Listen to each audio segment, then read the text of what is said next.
Chapter 9. How to Pollute Other People. I recall some years ago hearing of a man who had worked some years to solve an engineering problem without success. Then, when he felt the solution was near and in a particular direction, he learned that someone else had just come up with the same invention and patented it, having learned the answer almost by accident. It would be easy for a man like that to be bitter.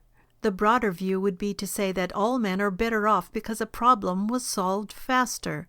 But not many of us are that thoughtful. However, we should be.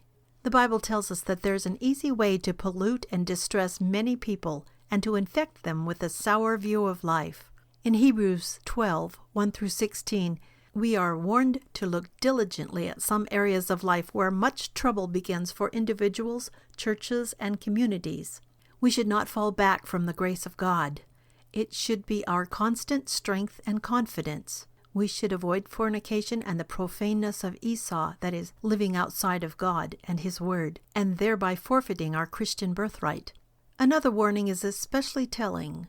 We must be aware of any root of bitterness, which, growing up in us, will not only trouble us, but also defile and pollute those around us. Bitterness is something we often nurse. We see the problems around us, the defeats we suffer, our cause suffers, and we resent it.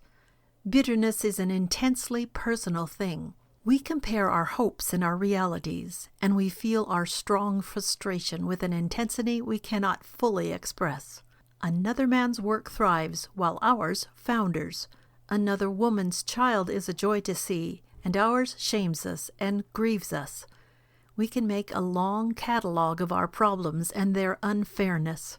We may keep them to ourselves, but Scripture says that they still pollute or defile many. Bitterness is like cancer. It grows unchecked, and after a point it kills. At all times it is destructive of life.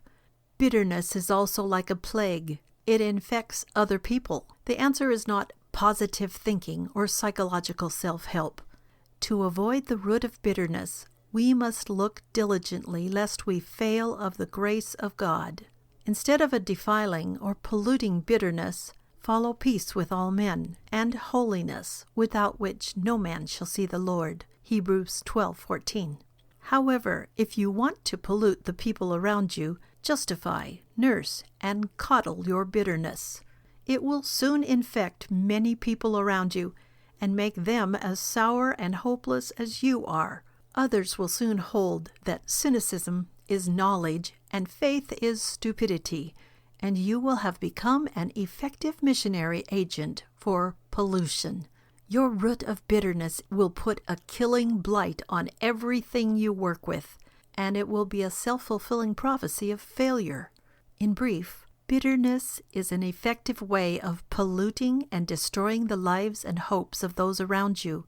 Of course, your first victim will be yourself.